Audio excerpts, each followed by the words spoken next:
They say the most dangerous predator is the one you never see coming. In the untamed Kansas territories of 1875, that truth had been proven time and time again, but perhaps never more dramatically than in the dust-covered town of Willow Creek. It was there that 5 of the territory's most notorious bandits learned that sometimes the wolf you mock is really a lioness in disguise, and that some legends wear calico instead of gun leather. Sarah "Steel-Eye" Blackwood wasn't just any bounty hunter. She was a ghost story whispered around campfires by men who'd never even seen her face. 27 confirmed kills, another dozen probable, and a reputation for tracking that made even Apache scouts pause with respect. They said she could read sign better than a Comanche, shoot straighter than Wild Bill himself, and move through territory quieter than a mountain lion. But that was before the ambush that nearly killed her, before she hung up her rifle and tried to find peace in a simple dress shop.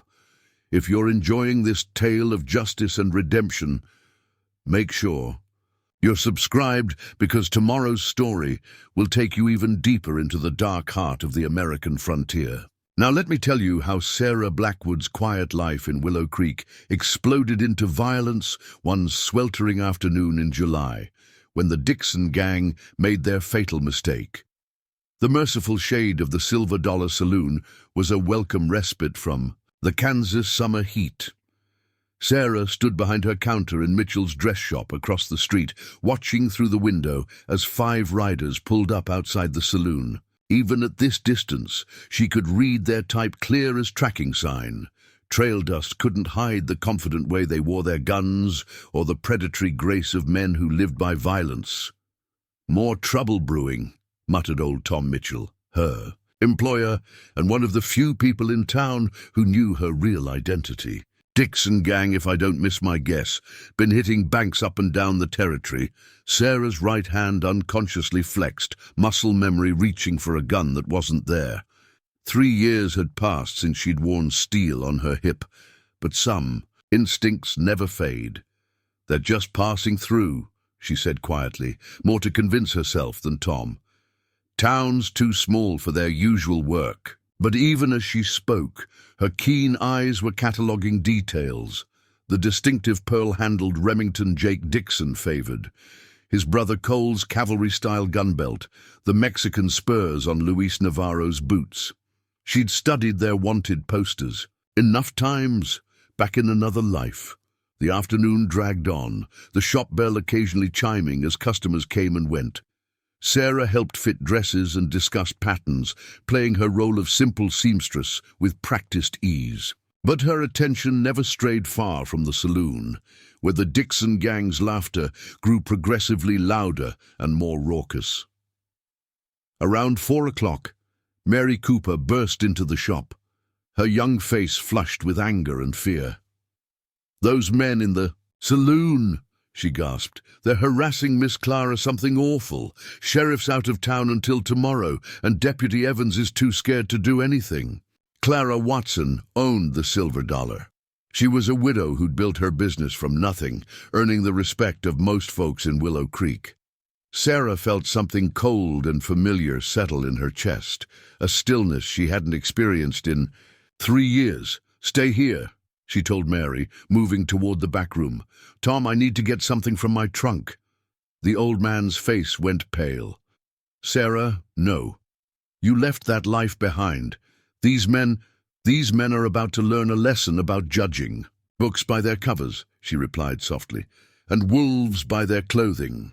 As she opened the battered trunk hidden beneath bolts of calico, the sounds of breaking glass and cruel laughter drifted across the street. Sarah's fingers brushed worn leather, and memories flooded back. Gun smoke and justice, moonlit pursuits and dawn showdowns. The person she'd tried to forget was stirring awake. The legendary Steel-Eye Blackwood was about to ride again, and the Dixon gang's day of reckoning was about to begin. They'd come into Willow Creek looking for easy prey, never suspecting they'd walk straight into a hunter's killing ground.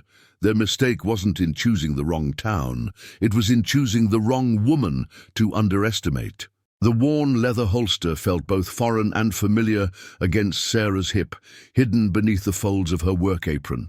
The Colt Peacemaker, meticulously maintained despite 3 years of disuse, sat in its customary place, its weight a reminder of the life she'd tried to leave behind. From the trunk she also retrieved a small silver star, her old U.S. Marshal's badge, though she didn't pin it on. Some hunters work better without announcing their presence. "Tom," she said quietly, "get Mary to help you close up the shop. Then make sure everyone on this side of the street stays inside." Her voice had changed, shifting from the gentle seamstress to something harder, like steel wrapped in velvet. The old man nodded, recognizing the transformation taking place before. His eyes, across the street, the silver dollar's bat-wing doors burst open as a chair came flying out, followed by the sound of shattering wood and raucous laughter. Sarah's keen eyes caught glimpses of the scene inside. Clara Watson backed against her own bar, 5 men in a loose semicircle around her, their postures predatory and intent. "Ain't so high and mighty now, are you?" Jake Dixon's voice carried. Across the street, thick with whiskey and malice. "Lady saloon owner, too good to share a drink with paying customers?" The gang's laughter had an ugly edge, the kind that often preceded violence. Sarah took a deep breath, settling into that familiar stillness that had once made her legendary. Her mind catalogued details with mechanical precision. Jake Dixon, closest to Clara, pearl-handled Remington riding low on his hip. Cole Dixon by the window, slower draw than his brother, but deadly accurate. Luis Navarro near the door. Favorite trick was the hidden derringer in his left sleeve. The other 2 were new additions she didn't recognize, but their type was familiar enough. If you're finding yourself drawn into this tale of frontier justice, make sure you hit that subscribe button. Tomorrow's story will take you deep into the heart of Texas, where another legend was born in blood and courage.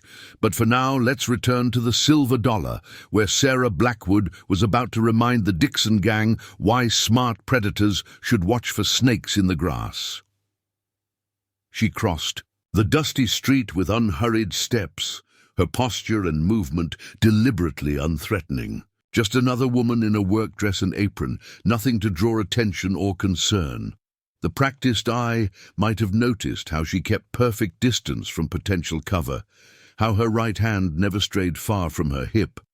But the Dixon gang wasn't paying attention to such details. The saloon's interior was heavy with tobacco smoke and tension.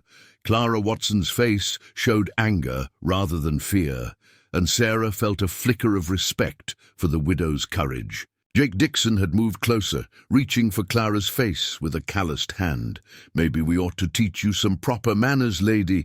Show you how to treat—" "I believe," Sarah's voice cut through the silence like a knife, "the lady has made her preferences clear." She stood just inside the doorway, sunlight at her back, still playing the role of simple townspeople. All eyes turned to her, reactions ranging from amusement to annoyance. Cole Dixon laughed, nudging his brother. "Well, look here, Jake. The little seamstress has come to the rescue." His hand rested casually on his gun belt, more habit than threat. "Run along home, darling.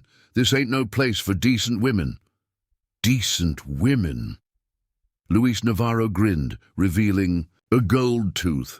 "Maybe she wants to join the party, eh? We got plenty of whiskey to share." The 2 unnamed gang members sniggered, already anticipating entertainment. Sarah's eyes, the ones that had earned her the nickname Steel Eye long ago, swept the room one final time. Her voice remained soft, but something in its tone made Clara Watson step away from the bar, sensing what was about to happen. "I'm only going to say this once," Sarah announced, her hand slowly moving to her apron. "Leave the lady alone, get on your horses, and ride out of Willow Creek. Otherwise—" She let the threat hang unfinished in the smoke-filled air. The Dixon gang's reaction was exactly what she'd expected, exactly what she'd counted on. Jake's face flushed red with anger and whiskey, his hand dropping to his pearl-handled Remington. Otherwise what, seamstress? You'll stick us with your needles. Sarah's smile was colder than a mountain winter. Otherwise, she said softly, you'll learn why they used to call me Steel-Eye Blackwood. For a moment, the silver-dollar saloon was silent enough to hear the dust settling on the floorboards. Jake Dixon's whiskey-addled mind struggled to process what he'd just heard, his hand frozen halfway to his gun. His brother Cole, however, understood faster. Sarah saw recognition flash across his face, followed quickly by fear. Steel-Eye Blackwood? Luis Navarro's gold tooth glinted as he sneered, but his left hand twitched nervously toward his sleeve. Impossible. Blackwood's dead, killed in that ambush down in Texas. Even as he spoke, his eyes darted between Sarah and the door, calculating odds and distances. That's right, one of the unnamed gang members added, trying to sound confident. Besides, Blackwood was a man. Everyone knows that. But he'd taken a step back, instinctively moving away from her steady gaze. Sarah's laugh was soft and dangerous. Funny thing about legends. People hear what they expect to hear, see what they expect to see. Makes it easier for a woman to hunt when every lawman's looking for a man. Her eyes never stopped moving, tracking each subtle shift in position, each nervous twitch of fingers toward weapons. If you're enjoying this story of hidden identities and frontier justice, make sure to subscribe. Tomorrow's tale reveals another shocking twist in the saga of the American West. But right now, in the silver-dollar saloon, time was crystallizing into one of those moments that separate the quick from the dead. Jake Dixon, his pride wounded more than his judgment sobered, made the first move. "Don't matter who you are," he snarled. "You're still just one person against 5.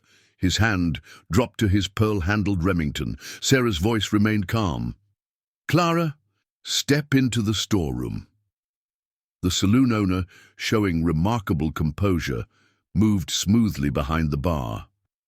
"As for numbers," Sarah continued, "I once took down 8 of the Carson gang in less time than it takes to saddle a horse. Would you like to know how?"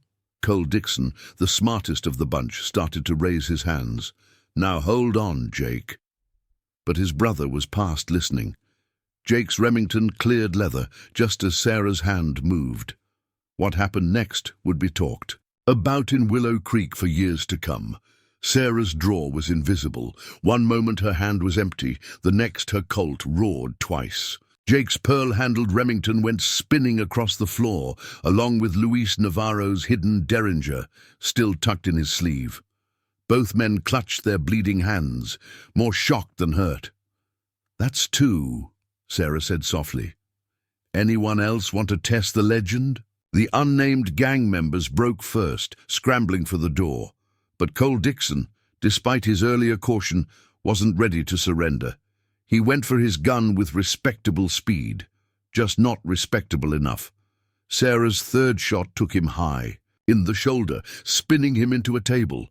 Luis Navarro, showing the cunning that had kept him alive so long, tried to use the distraction to his advantage. He lunged forward, a knife appearing in his good hand. Sarah stepped inside his slash, her gun barrel pressing cold against his ribs. "That was your last mistake," she whispered. "Wait!" Cole Dixon called from the floor, his voice tight with pain. "We give up. For God's sake, don't kill him." Sarah held her position for a long moment, steel in her eyes, matching the steel against Navarro's ribs. Finally, she spoke. "On your knees, hands behind your heads, all of you." The remaining gang members complied with remarkable speed. Deputy Evans, apparently finding his courage now that the shooting was done, appeared in the doorway with his shotgun. I heard gunfire," he stammered, taking in the scene of 3 wounded men and 2 more kneeling in surrender. "Perfect timing, Deputy," Sarah said, not unkindly. "These men are under arrest. I believe the territory has some outstanding warrants for them." She kept her Colt trained on the gang as she retrieved her marshal's badge from her apron pocket. "I'm temporarily reactivating my commission to make this official. The Dixon gang, notorious across 3 territories, had been brought down by a woman they'd mistaken for a simple seamstress. But as Sarah watched Deputy Evans begin securing the prisoners, she knew this was just the beginning. Word would spread, and others would come. Some seeking revenge, others looking to make their reputations. The quiet life she'd built in Willow Creek had just gotten considerably louder.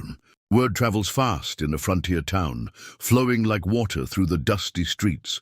By sunset, every soul in Willow Creek knew that their quiet seamstress had taken down the notorious Dixon gang single-handed. The story grew with each telling. Some said she'd shot the guns right out of their hands, others swore she'd moved faster than lightning. But the truth, as Sarah knew, was even more remarkable than the tales they were spinning. Dr. Matthews finished bandaging Jake Dixon's hand, working in the makeshift jail where Deputy Evans had secured the gang. "Clean wounds," the doctor commented, glancing at Sarah, who stood watch by the door. "Precise. You could have killed them all, couldn't you?" "Dead men don't learn lessons," Sarah replied softly, her eyes never leaving the prisoners. "Sometimes mercy makes a stronger point than violence." She'd changed back into her proper dress, but now everyone could see the steel beneath the silk. If you're finding yourself drawn into this tale of hidden strengths and frontier justice, make sure to subscribe. Tomorrow's story will reveal another legend who chose peace until peace was no longer an option. But for now, let's see how Willow Creek was coming to terms with the wolf they'd had sleeping in their midst. Tom Mitchell closed his shop early and found Sarah watching the sunset from the jail's porch. Quite a crowd gathering at the Silver Dollar, he said, settling into a chair beside her. "Everyone's talking about how Steel-Eye Blackwood's been hiding right under their noses all this time." Sarah nodded, her expression thoughtful. "And how many of them are already wondering what other dangers I might bring to their door?" She'd seen the sideways glances, heard the whispered conversations. A town that harbors legends often finds itself drawn into their stories. Inside the jail, Cole Dixon was proving to be the troublemaker now. "You think this is over?" he called out through the bars. "Word's gonna spread. Every gunslinger and outlaw from here to Mexico will come looking for the woman who took down the Dixon gang. How many innocent folks gonna get caught in the crossfire?" Clara Watson arrived with a basket of fresh bread and stew for Sarah and Deputy Evans. "Don't you listen to him," she said firmly. "This town owes you a debt. Those men would have done worse than break furniture if you hadn't stepped in." But Sarah knew Cole's words carried truth. She'd seen it before. How violence bred violence, how one act of justice could spark a chain reaction of revenge. Already she could imagine the news spreading across the territories. Steel-Eye Blackwood was alive, living in Willow Creek, and he... Still deadly as ever, Mayor Harrison appeared at dusk, his usual confident stride somewhat hesitant as he approached Sarah. "Marshal Blackwood, or should I say Miss Sarah, we find ourselves in an unusual situation." He twisted his hat in his hands. "The town council's meeting tonight to discuss recent events." "Discussing whether I should leave?" Sarah asked directly, seeing the discomfort in his eyes. "Whether I'm more danger than protection to Willow Creek?" The mayor shifted uncomfortably. "Some folks are concerned, yes. But others remember how the Whitfield gang terrorized the region last year, how the Comanche raiders struck Miller's Creek last month. Having a legend like Steel-Eye Blackwood in town, well, it could be a blessing or a curse." Sarah's hand, unconsciously, touched her gun, now worn openly on her hip. "A sword cuts both ways, Mayor, but I built a life here, made friends, found peace." She looked out at the darkening streets of Willow Creek, at the place she'd chosen to call home.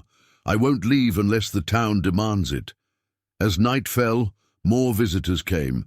Mrs. Peterson from the boarding house, young Billy Thompson who helped at the livery, even old Judge McPherson.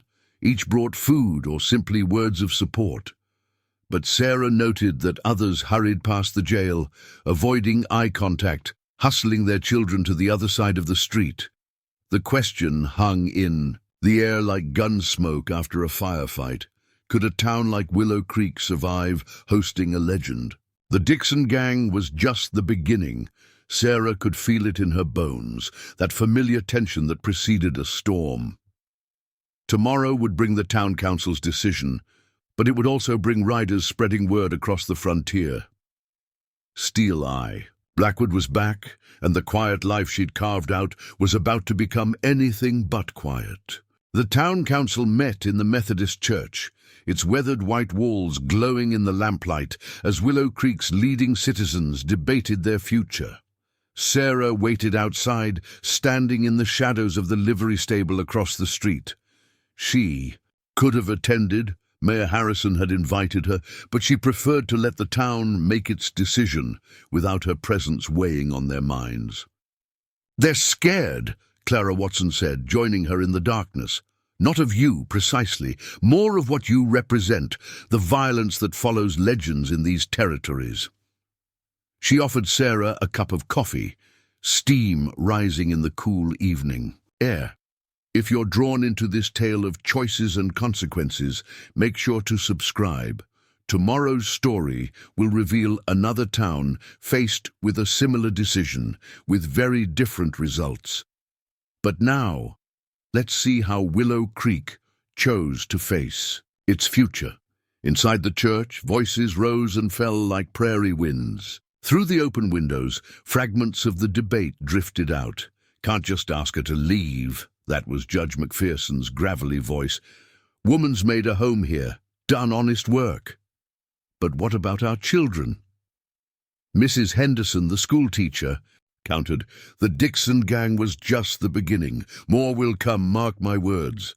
Deputy Evans, who'd left the prisoners under guard to attend the meeting, spoke up. "Way I see it, we've been living with Steel Eye Blackwood for 3 years without incident. She only drew when trouble came looking for us first." Tom Mitchell's impassioned defense carried clearly. "I've known her secret since she arrived, watched her build a life here, honest and true. She could have let those bandits do their worst today, stayed safe behind her seamstress's disguise. Instead, she risked everything to protect Clara and this town." As the debate continued, Sarah noticed movement at the edge of town. A rider, coming in fast, kicking up dust in the moonlight. Her hand moved instinctively to her gun, but it was just young Billy Thompson returning from his regular run to the telegraph office in Miller's Creek. The boy dismounted in a rush, nearly tripping over his own feet as he hurried toward the church. Sarah stepped out of the shadows. "What news, Billy?" "Telegrams, Miss Sarah. I mean Marshal Blackwood."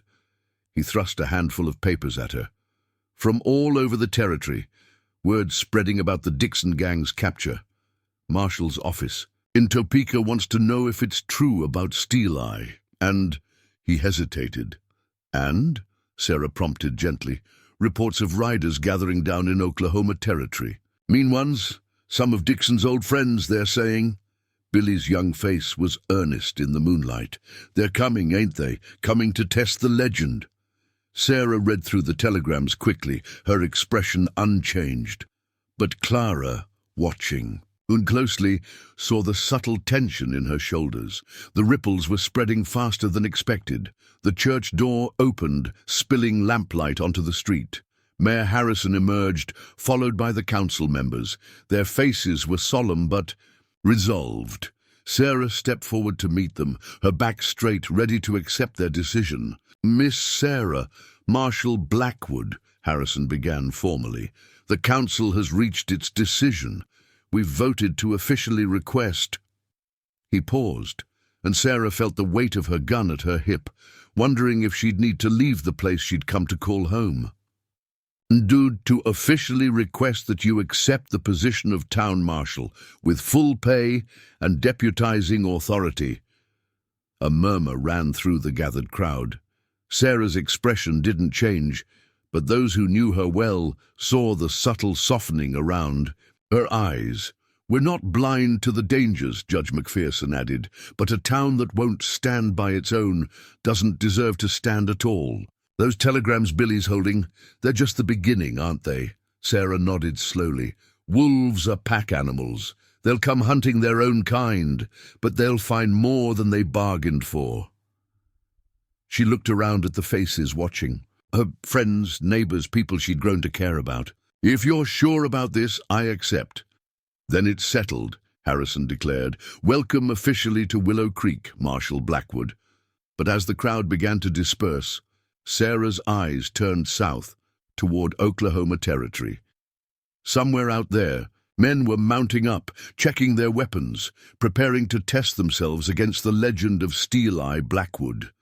The peace she'd found in Willow Creek was about to be dearly tested. Dawn broke over Willow Creek with the promise of another scorching Kansas day. Sarah stood on the boardwalk outside her new marshal's office, watching the town come to life. She'd spent the night converting the space, transforming the simple jailhouse into something more suited to the coming storm. Gun racks appeared on the walls. Ammunition boxes were stacked neatly in corners, and maps of the surrounding territory covered a large table. If you're invested in this tale of a town preparing for trouble, make sure to subscribe. Tomorrow's story will show another community's stand against overwhelming odds. But for now, let's see how the wolf prepares her den. 3 more telegrams came in overnight, Deputy Evans reported, looking uncomfortable in his freshly polished badge. 2 from the Territorial Marshal's office asking about prisoner transfer for the Dixon gang. The 3rd, he hesitated, glancing at the paper in his hand. "The 3rd?" Sarah prompted, though she could guess its contents. "Report of 15 riders crossing the Red River from Texas, led by Marcus Kane." Evans swallowed hard. "They say he was Dixon's right hand before striking out on his own. Mean reputation." Sarah nodded slowly. Kane was more than just mean. He was smart, patient, and utterly ruthless. She'd crossed paths with him once before, back in her hunting days. The scar on her left shoulder twinged at the memory. "Marshal," Clara Watson's voice drew Sarah's attention. The saloon owner stood in the doorway, accompanied by several other townswomen. "We've been talking. If trouble's coming, we want to be ready." Sarah studied the group. Clara, Mrs. Peterson from the boarding house, the widow Martinez who ran the general store, even young Mary Cooper. Their faces showed determination rather than fear. "Most of us grew up on frontier farms," Clara continued. "We know how to shoot even if we don't make a show of it. We want you to train us, make us ready." A slow smile spread across Sarah's face. "Good. The men who are coming, they'll expect a town of victims. Let's show them something different." She turned to Evans. "Deputy, get Judge McPherson to open the community hall. We'll need space to train." Throughout the morning, more volunteers arrived. Tom Mitchell brought rifles he'd kept hidden in his shop's basement for emergencies, he explained with a wink. The blacksmith, Samuel Chen, demonstrated his skill at crafting extra ammunition. Even old Doc Matthews volunteered to teach basic field medicine, turning the whole town into deputies. Cole Dixon called mockingly from his cell as Sarah reviewed defensive positions with Evans. "Won't save them when Kane arrives. He'll burn this place to the ground just to flush you out." Sarah ignored him, but his words struck home.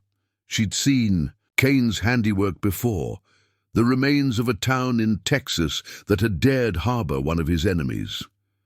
That afternoon, she gathered the town council. "We need to prepare for siege," she explained, pointing to the maps. "Kane won't just ride in shooting. He'll try to cut us off, starve us out, make us desperate. Every building needs water barrels, every cellar stocked with food, and we need eyes out there." She tapped the surrounding territory. "Riders watching every approach." Mayor Harrison nodded grimly. "Already arranged. Billy Thompson's organizing. The younger folks into relay teams. Any dust cloud bigger than a cattle herd will know about it." As the sun began to set, Sarah walked the town's perimeter, noting defensible positions, plotting fields of fire. The town was changing under her guidance. Barricades appeared in strategic locations, disguised as ordinary repairs. Windows were subtly reinforced, rooftop positions prepared.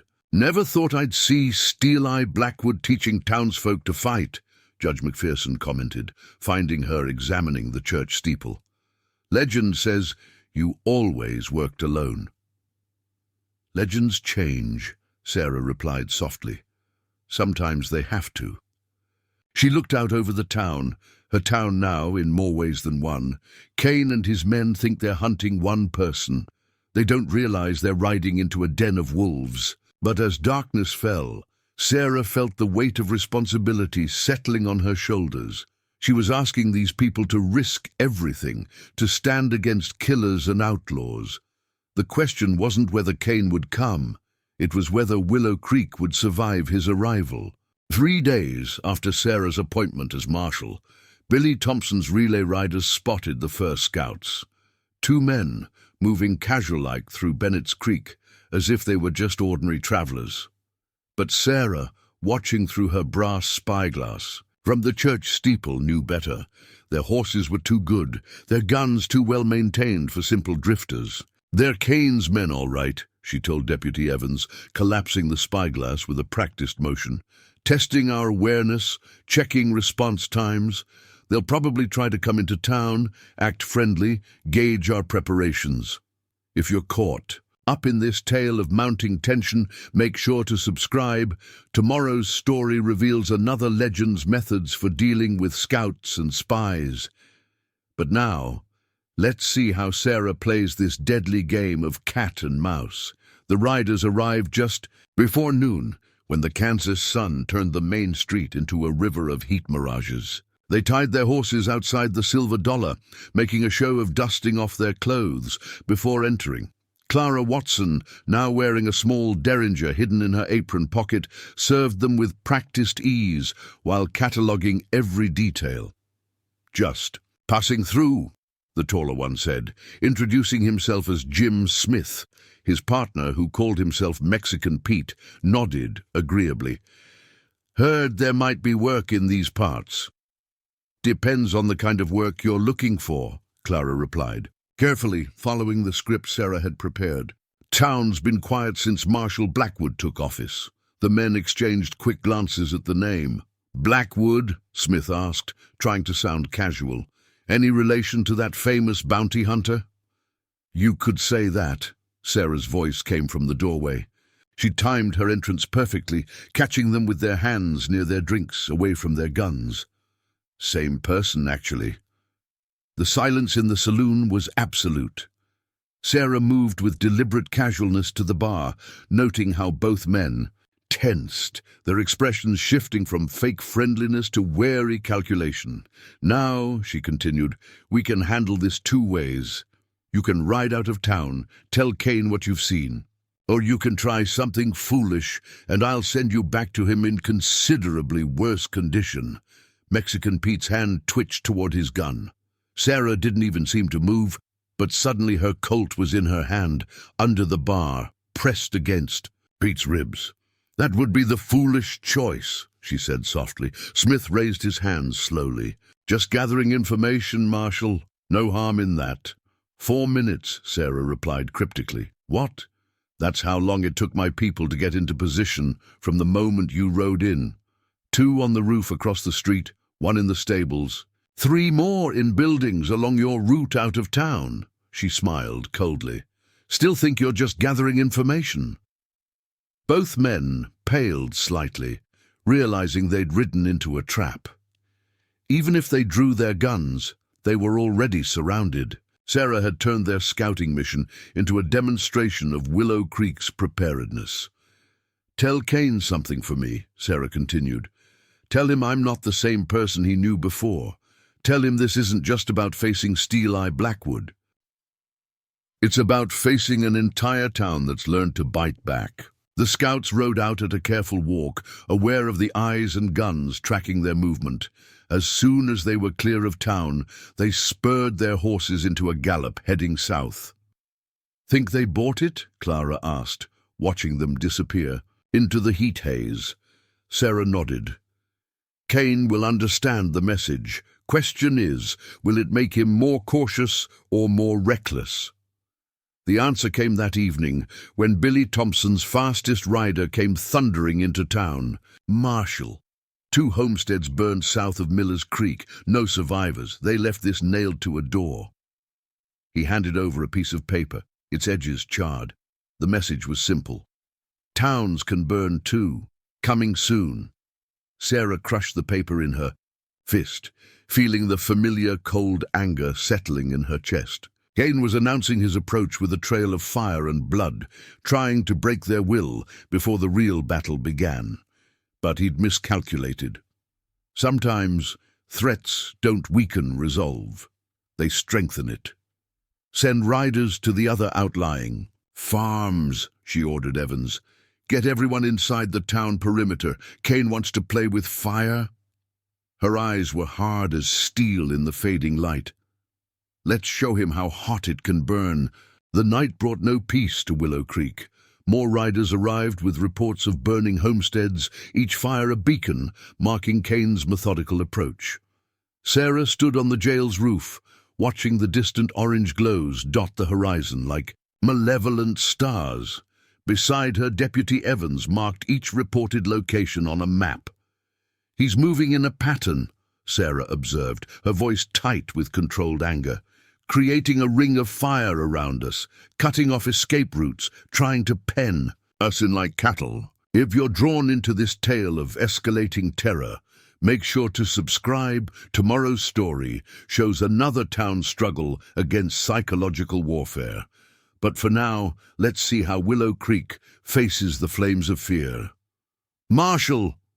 Billy Thompson's voice cut through the night. The boy was breathless, having just returned from another scouting run. "Found something you need to see, out by Carson's Creek." Sarah found Clara Watson already saddling her horse. "I'm coming with you," the saloon owner said in a tone that brooked no argument. "Those are my neighbors out there." They rode out under a moon that seemed to paint the prairie in shades of silver and shadow. Billy led them to a lone oak tree, standing stark against the sky. As they approached, Sarah's hand tightened on her reins. 3 wanted posters hung from the branches, illuminated by a lantern left burning beneath them. The first showed Sarah, in her bounty-hunting days, the sketch capturing her steely gaze. The second was a fresh poster, offering $1,000 for information about Steel Eye Blackwood's current location. But it was the third that made Clara gasp. A hand-drawn image of Willow Creek in flames.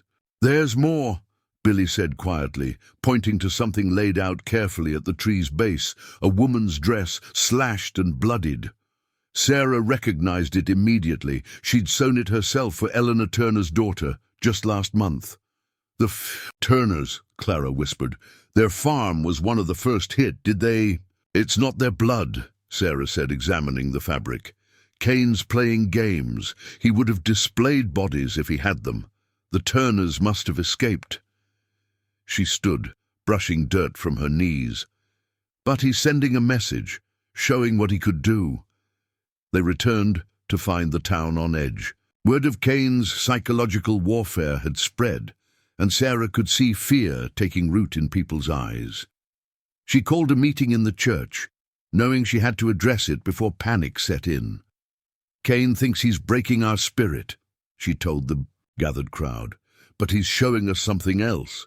He's afraid enough to try terrorizing us instead of facing us directly, because he knows what happened to the Dixon gang could happen to him." Judge McPherson stood up. "The difference is, Dixon came looking for easy prey. Cain's coming prepared, with numbers and planning." Sarah nodded. "Yes, but so are we, and we have something he doesn't expect." She looked around the room, meeting each person's eyes. "We have a community that's chosen to stand together. Cain's men fight for money or fear. We're fighting for our homes, our families, our future." As if to punctuate her words, another rider burst in. "Marshal, movement to the south. Lots of torches, maybe 20 riders." But Sarah smiled grimly. "Right on schedule. He's trying to keep us awake, wear us down. Deputy, get the second shift into position. Everyone else, get some rest. Don't let him steal your sleep. That's what he wants." Later, as the torches moved harmlessly in the distance, Clara found Sarah checking the town's defenses. "You knew he'd do this, didn't you? All the burning, the threats, the psychological games." "Cain was always methodical," Sarah replied, adjusting a barricade. "He believes in breaking his targets before attacking, but he's never faced a target that could break back." She looked out at the night, where Cain's torches still moved like fireflies. "He thinks he's hunting a lone wolf, using fire to drive it into a trap, but he's actually stumbled into a wolf pack's den, and soon, very soon, he's going to learn the difference." But as another homestead went up in flames to the east, Sarah felt the weight of each burning building, each threatening message, each moment of fear in her townspeople's eyes. Cain was coming, and all her preparation, all her strategy, would soon be tested in fire and blood. Cain's first real probe of Willow Creek's defenses came at dawn, when the morning sun painted the sky in shades of blood and gold. 6 riders approached from the east, moving with the practiced coordination of men used to violence. They carried rifles in addition to their 6 guns, and their horses were chosen for speed rather than endurance. "Testing our response again," Sarah observed from her position in the church steeple, "but this time they're ready for trouble." She tracked them through her spyglass, noting details that others might miss, the way they maintained perfect spacing, how their approach deliberately exposed the minimum number of riders to any potential ambush. If you're invested in this tale of strategy and courage, make sure to subscribe. Tomorrow's story reveals another legendary showdown at dawn. But now, let's see how Willow Creek handles its first taste of real combat. "Everyone in position." Sarah's voice carried softly through the morning air. Around the town, concealed defenders signaled their readiness. Clara Watson and 3 other women had set up in the boarding house with rifles. Tom Mitchell and the blacksmith commanded the south approach. Even Doc Matthews waited in his office, medical supplies ready, his own shotgun close at hand. The riders split into pairs as they entered the town, each group taking a different street. Their casual pace couldn't hide their readiness for violence. Hands near weapons, eyes constantly scanning windows and rooftops, Sarah's voice cut through the morning silence. "That's far enough, gentlemen." She stood in the middle of the street, seeming to materialize from the shadows. The riders reined in, finding themselves caught in a crossfire they hadn't detected. The lead rider, a scarred man with a cavalry hat, smiled coldly. "Just passing through, Marshal. No law against that." "There is when you're carrying percussion grenades under your coats," Sarah replied calmly. "Cain's favorite trick for clearing buildings. You're not as subtle as you think." The mood shifted. Instantly, the riders' hands dropped to their weapons, but Sarah's voice stopped them. "Before you try anything, look up at the windows, count the rifles. Ask yourselves if you're ready to die for Cain's reputation." The scarred man's eyes narrowed as he finally noticed the defensive positions, too many gun barrels gleaming in the early light. "You've turned the whole town into soldiers," he said, surprise evident in his voice. "Not soldiers," Sarah corrected. "Wolves. Now you have a choice. Ride out or find out how sharp our teeth are." It happened in an instant.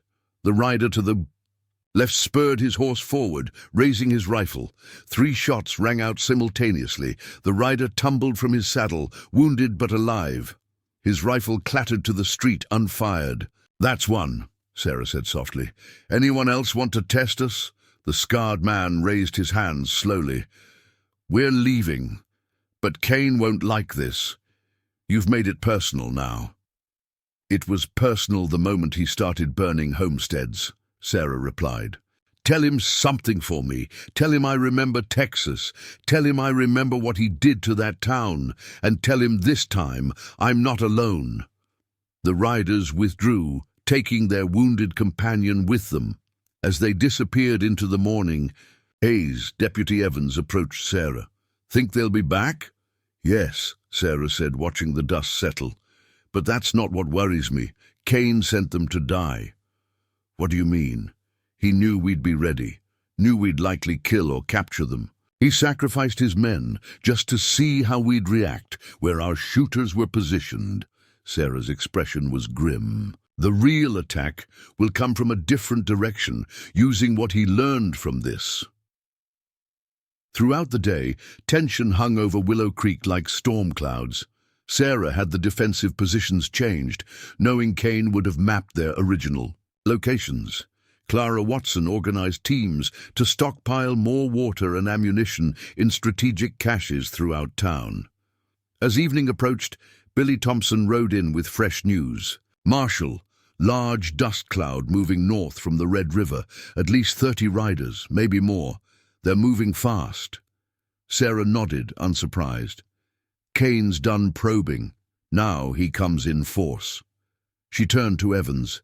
Get everyone to their secondary positions and send someone to release the Dixon gang. Release them, Evans was shocked, but they're prisoners. They're also extra guns, Sarah replied grimly, and they hate Kane as much as we do. Sometimes, Marshall, you fight wolves with wolves. The sun set on Willow Creek like a closing eye, and in the gathering darkness, everyone could feel it. Tomorrow would bring blood to their streets. The Dixon gang emerged from their cells into the purple dusk, blinking like cave creatures suddenly exposed to light. Jake Dixon flexed his bandaged hand, looking at Sarah with a mixture of wariness and curiosity. His brother Cole, shoulder still, healing, showed more understanding in his eyes. Kane's coming, Sarah said simply, laying their gun belts on the desk. 30 riders at least.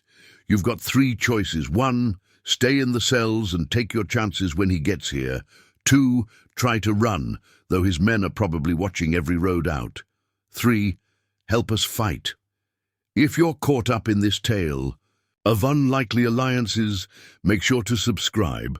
Tomorrow's story shows another moment when enemies became temporary friends. But now, let's see how desperate times make strange bedfellows. Why would we help you? Jake demanded, though his hand already reached for his pearl-handled Remington. You put us in those cells. Because Kane doesn't leave witnesses, Cole answered. For Sarah, his voice hard with memory.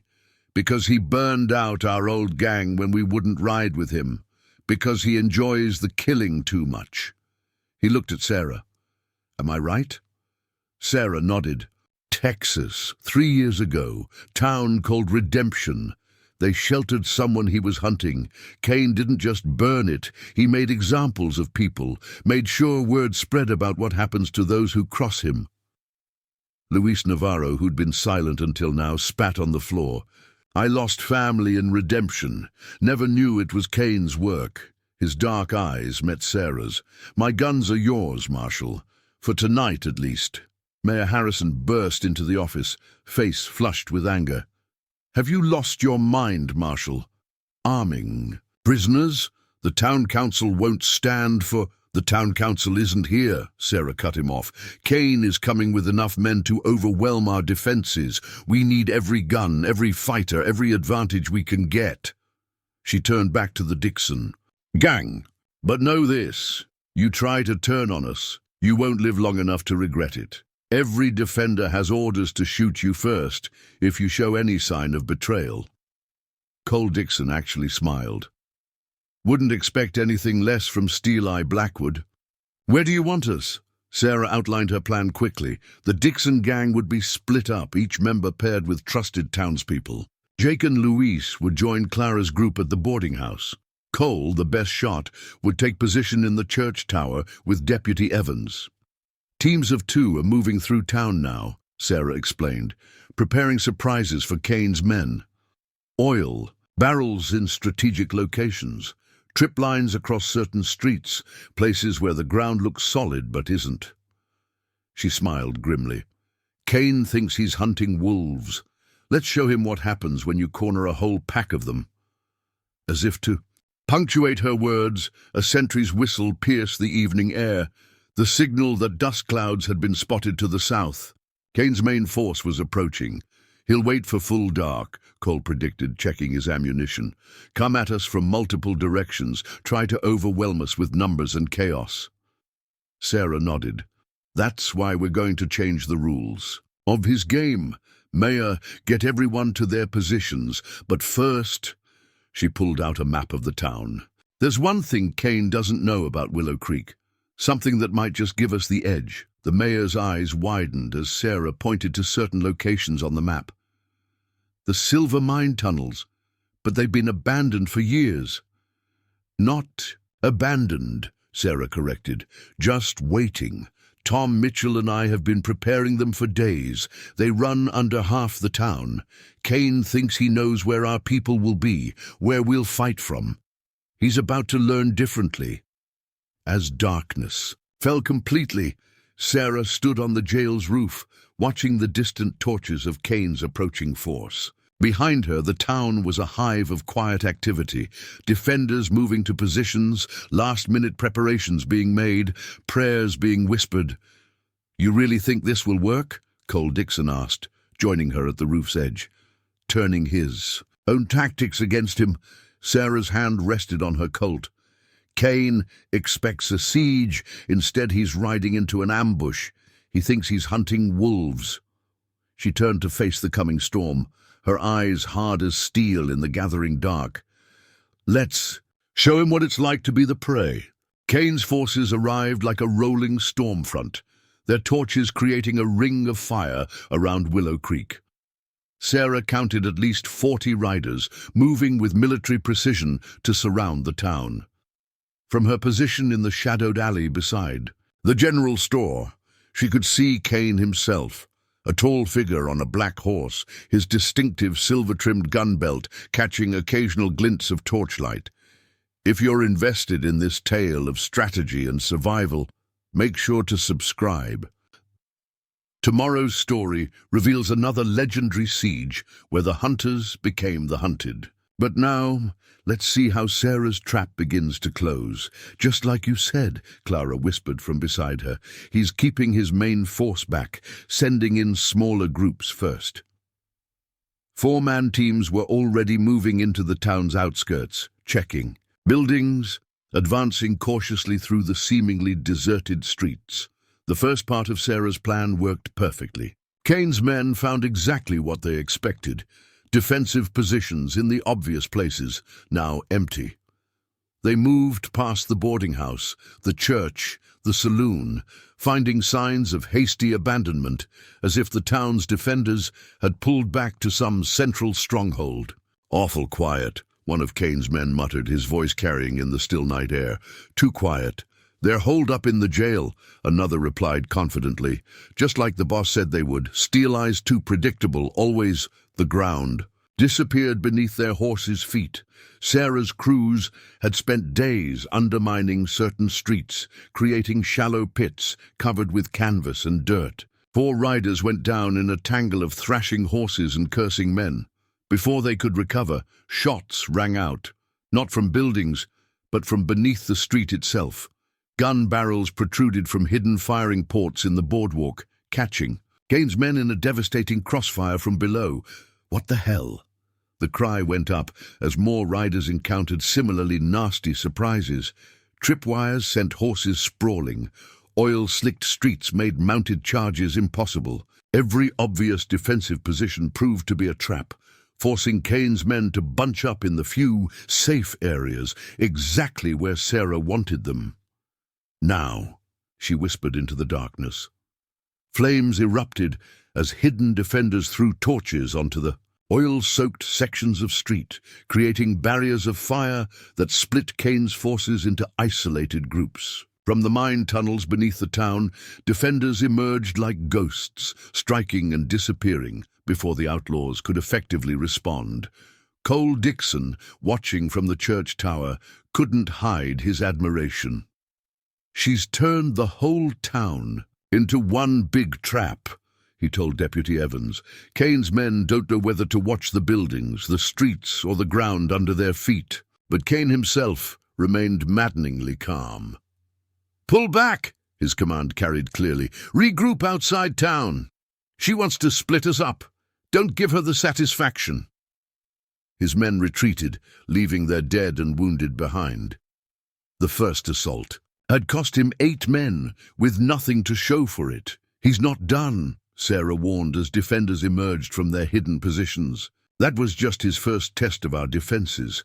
Now he knows we're ready for a siege. He'll try something else." As if to confirm her words, Kane's voice rolled across the town like thunder. "Steel Eye, you've learned some new tricks. But how long? Can you keep this up? I've got men watching every road. No supplies get in, no one gets out, and I've got plenty of ammunition to burn every building to ash." "He's right about one thing," Mayor Harrison said worriedly. "We can't stay under siege forever." Sarah smiled grimly. "We don't have to. Kane just made his second mistake. He's thinking like a siege commander, not a hunter.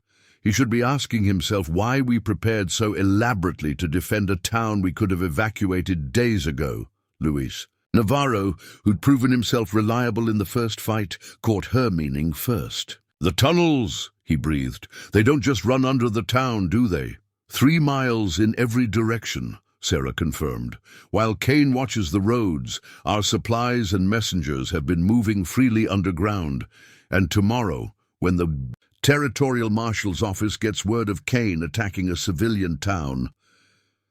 "She's outplayed him," Cole Dixon laughed quietly. "Kane thinks he's got us trapped, but he's the one in the cage."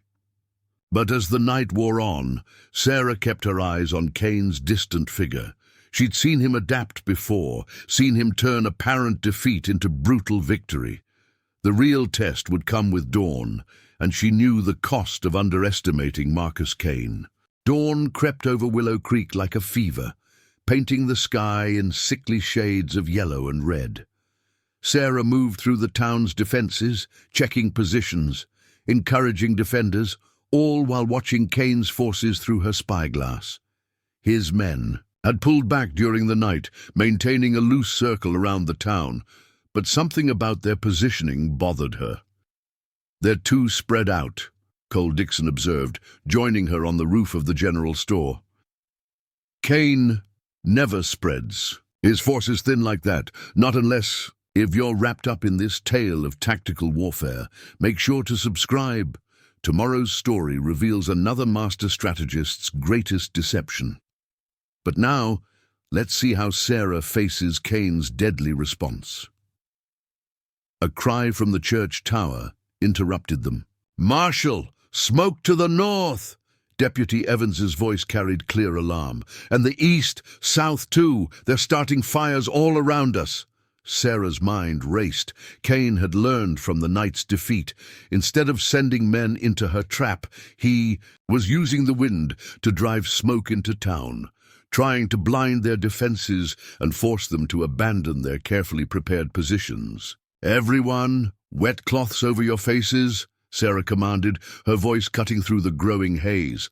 "Clara, get those water barrels distributed. Luis, take your team into the tunnels. They'll try to smoke us out through there too." Kane's voice carried through the thickening air. "How's the view, Steel Eye? Getting a little hard to see. Maybe we should add some real fire to go with that smoke." The first burning arrows arced over the town's buildings, striking roofs and walls. Defenders scrambled to extinguish them, but Kane had planned well. Each time they exposed themselves to deal with one fire, sharpshooters hidden in the smoke took shots. "He's herding us," Sarah realized, watching her people gradually forced to abandon outer positions, using smoke and fire to push us exactly where he wants us. But Kane hadn't counted on the town's preparations. Clara's teams had stockpiled water barrels at key points.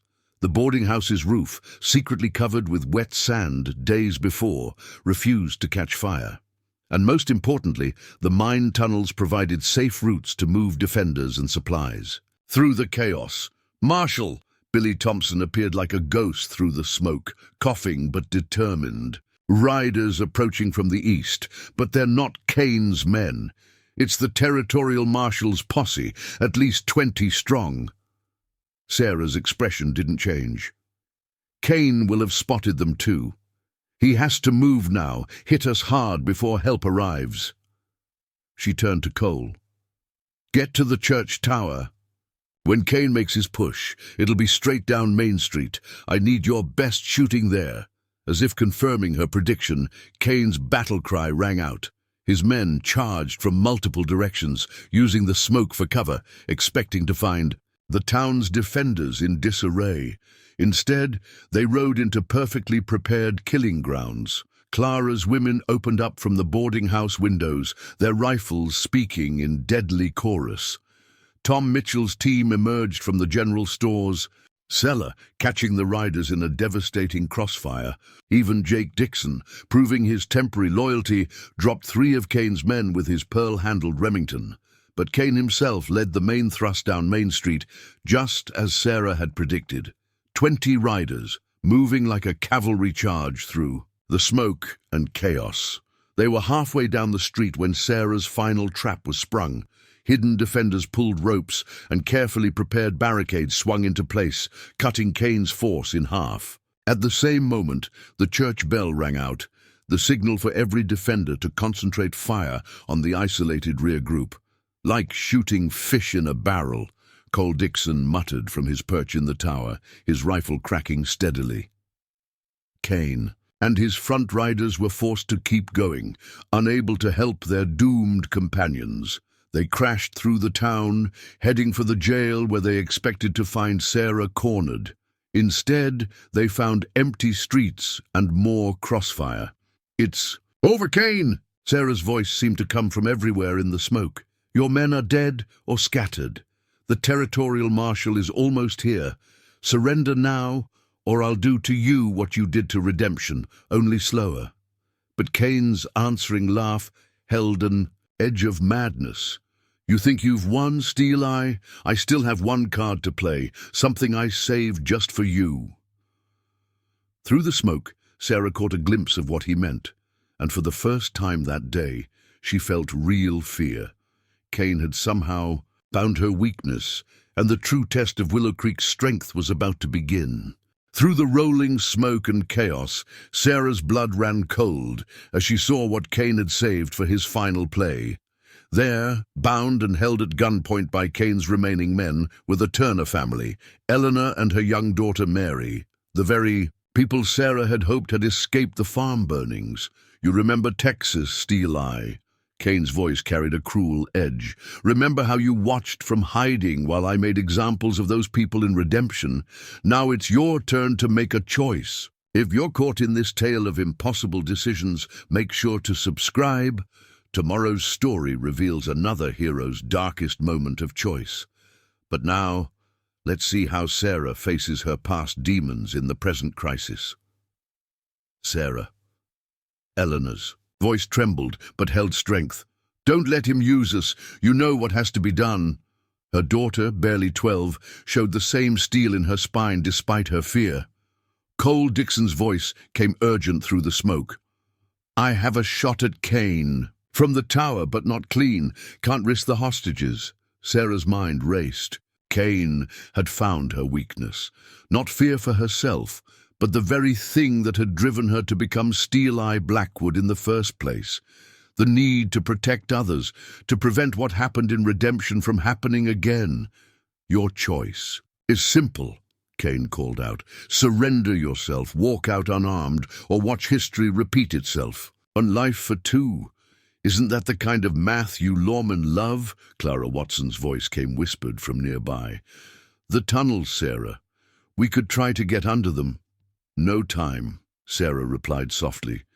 Kane's not that patient. And he's got men. Watching the tunnel exits now. He's learned from his mistakes. But even as despair threatened to set in, Sarah noticed something, a pattern in the smoke, a shift in the wind. Nature itself seemed to be offering a solution, if she was brave enough, skilled enough, to take it. "You want me, Kane?" Sarah's voice rang out clear. "Fine, but I choose where. Main Street in front of the Silver Dollar, just you and me." Kane's laugh held genuine amusement. "You're not in a position to make terms, Steel Eye." "Aren't I?" There was something in Sarah's voice that made even the hardened killer pause. "You came all this way for revenge, burned farms, terrorized innocent people, lost most of your men, all to face me. So face me. Or are you afraid to take on one? Woman without hostages to hide behind?" The challenge struck home. Kane's pride had always been his weakness, and Sarah was counting on it now. "Main Street," he agreed finally. 5 minutes. You walk out unarmed or the girl dies first." As Kane's men moved to position, Sarah gathered her closest allies. "Clara, get your women ready. Tom, Luis, you know what to do. Cole." She looked up at the church tower. "Whatever happens, make sure the Turners get clear." "You can't be serious," Deputy Evans protested. "He'll kill you the moment you step out there." "Kane thinks he knows me," Sarah replied, checking her Colt one last time. "Thinks he knows exactly how I'll react, exactly what I'll do to save innocent lives. He's forgotten something important, though." "What's that?" Clara asked. Sarah's smile was cold as winter steel. "He's forgotten that sometimes the most dangerous predator is the one that's willing to sacrifice itself for the kill." She stepped out onto the porch of the marshal's office, the smoke swirling around her like a living thing. Across the street, Kane held his hostages, his men positioned to control any rescue attempt. "Feels familiar, doesn't it?" Kane called out. "Just like redemption, only this time you can't hide and watch. This time you have to choose." Sarah's hands moved slowly away from her sides, showing herself unarmed. But those who knew her best saw something in her stance, something in her eyes that spoke not of surrender, but of a predator coiled to strike.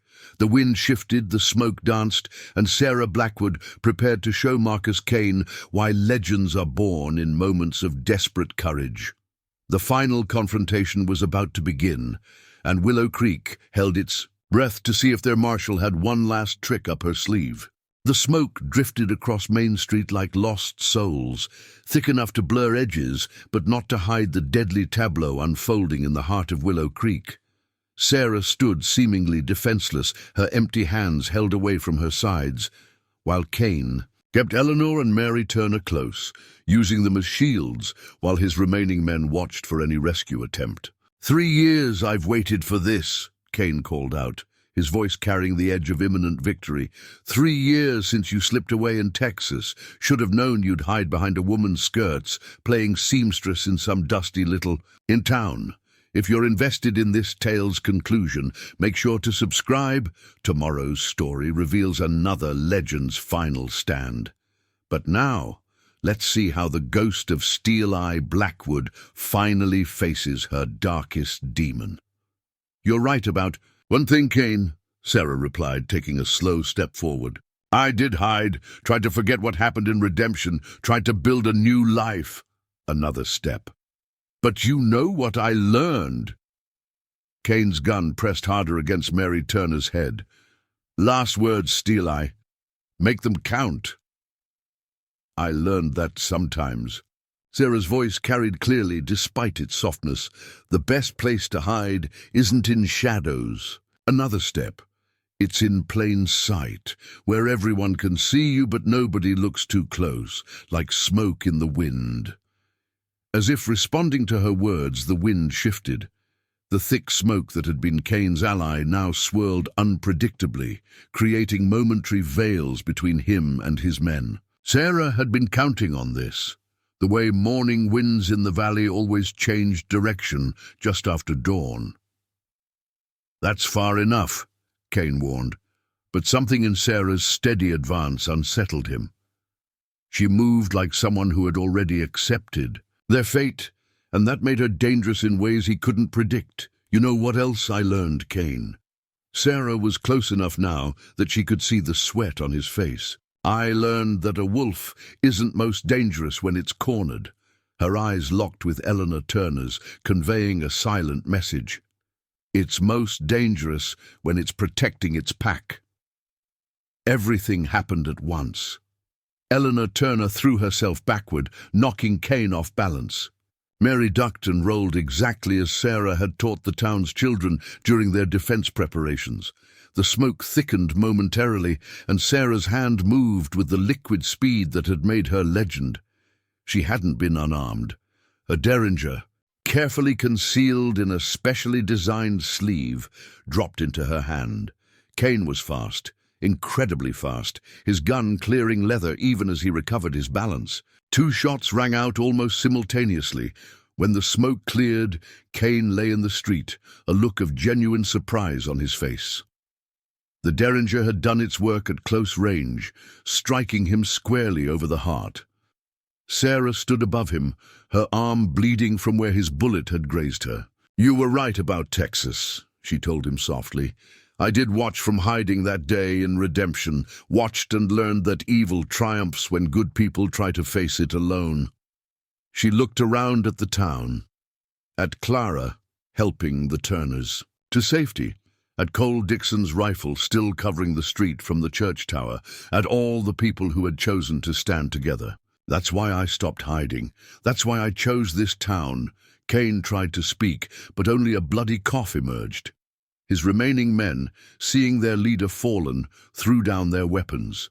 In the distance, hoofbeats announced the arrival of the Territorial Marshal's posse, but they were no longer needed. As Doc Matthews tended to her wound later, Sarah watched the town coming back to life. The smoke was clearing, revealing not just the damage from the battle, but the strength of what had been built here. Townspeople emerged to help each other, to rebuild, to grow stronger. "You know they'll come," Cole Dixon said, having proven his redemption in the fight. Others like Kane, the legend of Steel-Eye Blackwood, just grew bigger today. Sarah nodded, watching Eleanor Turner hugging her daughter, seeing Clara organizing cleanup efforts, noting how even the Dixon gang was pitching in to help rebuild. "Let them come," she said softly. "They'll find more than a legend waiting. They'll find a town of wolves." And so the story of Steel-Eye Blackwood took on new dimensions, no longer just a tale of a lone avenger, but of a community that learned to stand together, of a wolf who found her pack, of a legend who discovered that the greatest strength lies not in standing alone, but in teaching others to bare their teeth at darkness.